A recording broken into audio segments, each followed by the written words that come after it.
Creep কি? Creep কিছুই না। ক্রিপ সাপোজ কোনো একটা স্ট্রাকচার আছে, স্ট্রাকচারের উপর আমি লোড অ্যাপ্লাই করেছি। যেমন এই একটা স্ট্রাকচার আছে, এটার উপর আমি লোড অ্যাপ্লাই করেছি। লোড অ্যাপ্লাই করার পরে কী হবে?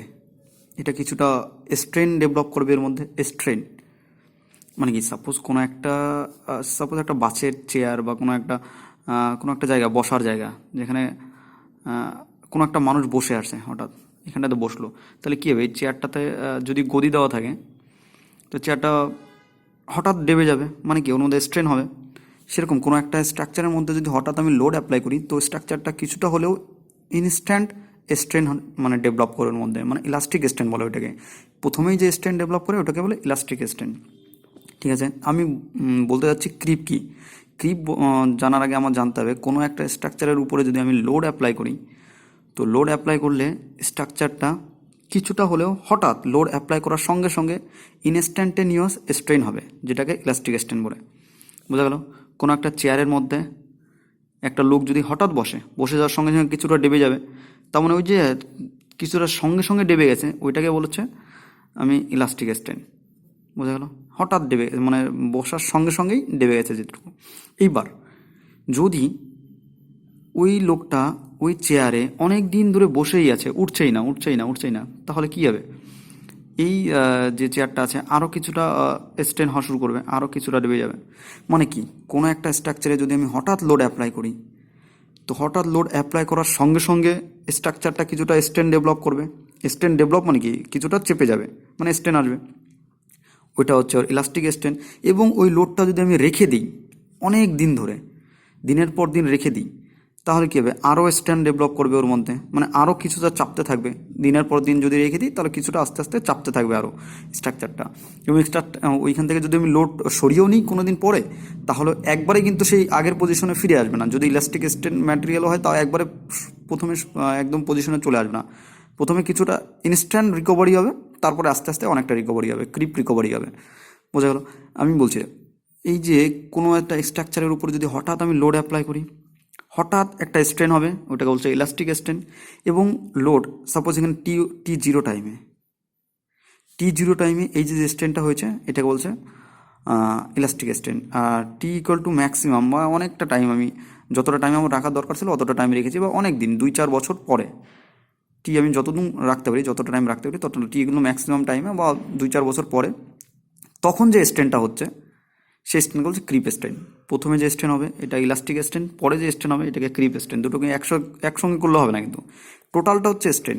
এইখান থেকে এই পর্যন্ত এই যে যে লেন্থ আছে, টোটাল ইলাস্টিক স্ট্রেন আর ক্রিপ স্ট্রেন দুটোকে যোগ করলে টোটাল স্ট্রেন হবে ওই স্ট্রাকচারের মধ্যে।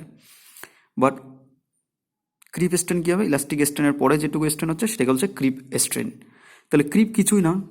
কোনো একটা স্ট্রাকচারের মধ্যে স্ট্রেন কখন হবে, ক্রিপ স্ট্রেন কখন হবে? যখন ওর মধ্যে দিনের পর দিন লোডটা থেকেই যাবে। তার মানে কি, ডেড লোড থেকে যাবে ওর মধ্যে। তার মানে ক্রিপ কিসের জন্য ডেভেলপ করে? কোনো একটা স্ট্রাকচারের উপরে যদি ডেড লোড দিনের পর দিন থেকে যায়, তাহলে এখানে ক্রিপ স্ট্রেন ডেভেলপ করবে। ঠিক আছে, তাহলে ক্রিপ বোঝা হলো। ক্রিপ এক ধরনের মানে স্ট্রেন টাইপের, যেটা হচ্ছে দিনের পর দিন ডেড লোড থাকার জন্য ক্রিপটা ডেভেলপ করে। বোঝা গেল? বেশ, এইবার আমি ক্রিপের আমি একটা গ্রাফ এঁকেছি এখানটাতে। সাপোজ এখানে টাইম দিয়েছি আর এইদিকে স্ট্রেন দিয়েছি। তো হঠাৎ আমি জিরো টাইমে কী হবে? হঠাৎ একটা স্ট্রেন হবে, যেটাকে বলছি আমি ইলাস্টিক স্ট্রেন। বুঝলো? আর ইলাস্টিক স্ট্রেনের পরেও আমি যদি লোডটা রেখে দিই, টাইম টাইম বাড়ছে এবং অনেক আমি হঠাৎ লোড দেওয়ার পরে আমি ইলাস্টিক স্ট্রেন আসছে এবং লোডটা আমি রেখে দিই, তাহলে কী হবে? ক্রিপ স্ট্রেন ডেভেলপ করবে। টাইম বাড়ছে এবং স্ট্রেনও বাড়ছে, আস্তে আস্তে অল্প অল্প করে টাইম বাড়ছে, স্ট্রেনও বাড়ছে। বোঝা গেল? এই স্ট্রেন টাইমের এই পর্যন্ত স্ট্রেন আসছে। এরপরে আমি যদি লোডটাকে তুলে নিই, তাহলে এগুলো রিকভারি হবে, ক্রিপ রিকভারি হবে। মানে হঠাৎ যে রিকভারিটা হবে এটা ইনস্ট্যান্ট রিকভারি, পরে যে রিকভারিটা হবে এটাকে ক্রিপ রিকভারি বলবো। বুঝলো? এটা পরে আমি এই পাশের যে গ্রাফটুকু আছে, এই দাগের এইটুকু আমি ক্রিপ রিকভারি দেখিয়েছি। মানে যখন আমি লোডটাকে তুলে নেব তখন এই মানে রিকভারি হয়ে যাবে আমাদের স্ট্রাকচারটা কিছুটা।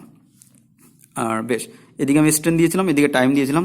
এইখান থেকে যতটুকু স্ট্রেন আসছে এটাকে কি বলছি? Creep strain. বোঝা গেল?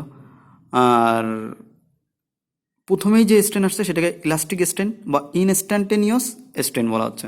ঠিক আছে, একটা টার্ম আসছে আমাদের হচ্ছে ক্রিপ কোএফিসিয়েন্ট। ক্রিপ কোএফিসিয়েন্ট কী জিনিস?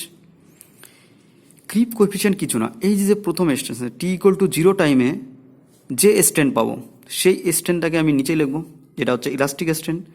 আর টি ইকুয়াল টু মানে 2-4 বছর পরে যে স্ট্রেনটা হয়েছে সেটা হচ্ছে ক্রিপ স্ট্রেন। ক্রিপ স্ট্রেনটাকে উপরে লিখবো, তাহলে আমি ভ্যালু পাবো। তো কোনো একটা স্ট্রাকচারের ক্রিপ স্ট্রেনও মেজারমেন্ট করতে পারবো, ইলাস্টিক স্ট্রেনও মেজারমেন্ট করতে পারবো। আমি স্ট্রেন বের করবো, তাহলে তো বুঝে যাবো। তাহলে কোনো একটা স্ট্রাকচারের আমি ক্রিপ স্ট্রেনকে উপরে রাখবো এবং ইলাস্টিক স্ট্রেনকে যদি নিচে রাখি, বা এই গ্রাফ থেকে পেয়ে যাবো কোনো একটা স্ট্রাকচারের স্ট্রেন ভার্সেস টাইম গ্রাফ করলে পরে আমি স্ট্রাকচার থেকে আমি ক্রিপ স্ট্রেন এবং ইলাস্টিক স্ট্রেন পেয়ে যাবো। তো পেয়ে যাওয়ার পরে কী হবে, আমি ক্রিপ স্ট্রেনকে উপরে রাখবো এবং ইলাস্টিক স্ট্রেনকে নিচে রাখবো। নিচে রাখলে কী হবে, ক্রিপ কোএফিসিয়েন্ট আসবে। ক্রিপ কোএফিসিয়েন্টের ভ্যালু এই যে এরকম দেওয়া আছে, অলরেডি কোডে দেওয়া আছে এরকম। ওরা এই ক্যালকুলেশনটা করে মানে IS 456-এ ক্যালকুলেশন করার পরে এই ভ্যালুগুলো দিয়ে দিয়েছে ক্রিপ কোএফিসিয়েন্টের। তো ক্রিপ কোএফিসিয়েন্ট এটা অ্যাকচুয়ালি একটু অসুবিধা হয় নিজেদের পরীক্ষা করতে ফিল্ডে, এরা প্র্যাকটিক্যালি করতে অসুবিধা হয়, তাহলে ল্যাবরেটরিতে করে IS সুন্দর ভ্যালুগুলো দিয়ে দিয়েছে। ভ্যালু দিয়েছে, ক্রিপ কোএফিসিয়েন্টের ভ্যালু দিয়েছে। যদি 7 দিনের জন্য ক্রিপ কোএফিসিয়েন্ট কত হবে, মানে 7 দিনের জন্য কিছুটা হলেও তো ক্রিপ হবে, তার মানে ক্রিপ কোএফিসিয়েন্ট আসবে। ক্রিপ হলে পরে আর ইলাস্টিক স্ট্রেন তো লোড দেওয়ার সঙ্গে সঙ্গে ইলাস্টিক আসে, তার মানে টি ইকুয়াল টু 0 টাইমে কিন্তু ক্রিপ কোএফিসিয়েন্ট আসে না।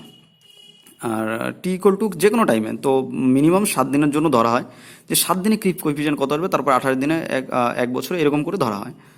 ঠিক আছে, ক্রিপ কোএফিসিয়েন্ট কী হবে, তাহলে 7 দিন পরে যে আমার যে ক্রিপ কোএফিসিয়েন্ট আসবে ওইটা কত হবে, এটা কোডে দেওয়া আছে অলরেডি 2.2, এবং 28 দিন পরে ক্রিপ কোএফিসিয়েন্ট কত হবে 1.6, আর এক বছর পরে ক্রিপ কোএফিসিয়েন্ট কত হবে 1.1। তার মানে কি, এই যে কোএফিসিয়েন্ট আছে এই কোএফিসিয়েন্টের ভ্যালুটা যত দিন যাচ্ছে তত কি হবে, কম ভ্যালু হবে। ঠিক আছে, তো এখান থেকে আচ্ছা ক্রিপ কোএফিসিয়েন্ট আমি এখান থেকে পেয়ে গেলাম বা কোডে দেওয়া থাকলো। ক্রিপ কোএফিসিয়েন্ট কীভাবে বের করতে হয় কোন ফর্মুলার মাধ্যমে বোঝা গেল, এবং কোড থেকে আমি ক্রিপ কোএফিসিয়েন্টের ভ্যালু পেয়ে গেলাম। তাহলে এটাকে আর ক্রিপ কোএফিসিয়েন্টের ইউজ কি, কোথায় ইউজ করবো আমি? ইউজ করা হয় আমরা দুইটা টার্ম জানি, একটা হচ্ছে modulus of elasticity of concrete আর modulus of elasticity of steel. Modulus of elasticity of steel তো আমরা সবাই জানি 200 কিলো নিউটন, অথবা 200 kilo newton per metre square, অথবা 2 × 10⁵ নিউটন পার mm স্কোয়ার। এটা হচ্ছে স্টিলের জন্য। কিন্তু modulus of elasticity of concrete short টাইমের জন্য কত হয়? ইলাস্টিসিটি কীভাবে, মডুলাস অফ ইলাস্টিসিটি মানে কি, স্ট্রেস বাই স্ট্রেন, এই যে রেশিও এটাকে বলে মডুলাস অফ ইলাস্টিসিটি। তো শর্ট টাইমের জন্য কত হয় 5000√/fck, এটাই modulus of elasticity short time, মানে অল্প টি ইকুয়াল টু 0 টাইমের জন্য যে মডুলাস অফ ইলাস্টিসিটি হবে, বা টি ইকুয়াল টু অল্প টাইমের জন্য যে মডুলাস অফ ইলাস্টিসিটি হবে, এটাই কংক্রিটের গ্রেডে দিয়ে ডাইরেক্ট আমি বের করতে পারবো। কিন্তু যদি অনেক দিন ধরে আমি স্ট্রেস আর স্ট্রেন, যদি আমি স্ট্রেন চেঞ্জ হবে, তো স্ট্রেস আর স্ট্রেনে কিছুটা টাইম থাকবে, তারপরে তো ক্রিপ থাকবে ওর মধ্যে। তাহলে লং টার্মের জন্য মডুলাস অফ ইলাস্টিসিটি বের করতে হয়, তাহলে আমার কী করতে হবে, মডুলাস অফ ইলাস্টিসিটি শর্ট টাইমকে উপরে লিখতে হবে এবং নিচে 1+ ক্রিপ কোএফিসিয়েন্ট লিখতে হবে, তাহলে আমি মডুলাস অফ ইলাস্টিসিটি লং টাইমের জন্য পেয়ে যাব। তাহলে দুটো মডুলাস অফ ইলাস্টিসিটির সাথে একটা থাকে হচ্ছে শর্ট টাইমের জন্য, যেটা 5000√/fck দিয়ে বের করে দেওয়া যায় ডাইরেক্ট। fck মানে ক্যারেক্টারিস্টিক স্ট্রেংথ অফ কংক্রিট, যেটা M25 এর গ্রেড হলে পরে 25 ডাইরেক্ট fck বসিয়ে দিয়ে মডুলাস অফ ইলাস্টিসিটি পেয়ে যাবো। এবং যদি লং টার্মের জন্য বের করতে হয় তাহলে আমার তো এইটা বের করতেই হবে, তাছাড়া ক্রিপ কোএফিসিয়েন্টকে নিয়ে আসতে হবে, এখানটাতে ক্রিপ কোএফিসিয়েন্টকে নিয়ে আসতে হবে। বোঝা গেল? Modulus of elasticity creep coefficient এখানে কীভাবে আসবে, suppose modulus of elasticity long টাইমের জন্য বলে দিল যে 28 দিনের জন্য কত হবে, বা 1 বছরের জন্য মডুলাস অফ ইলাস্টিসিটি কত হবে, ওই স্ট্রাকচারের কংক্রিটে মডুলাস অফ ইলাস্টিসিটি 28 দিনের জন্য কত হবে, তাহলে আমি ক্রিপ কোএফিসিয়েন্ট কত লিখবো 1.6। যদি 1 বছরের জন্য কত হবে, তাহলে ক্রিপ কোএফিসিয়েন্ট 1.1, এই ভ্যালুটা। তো এই জিনিসগুলো জানলেই বাস এটুকুই।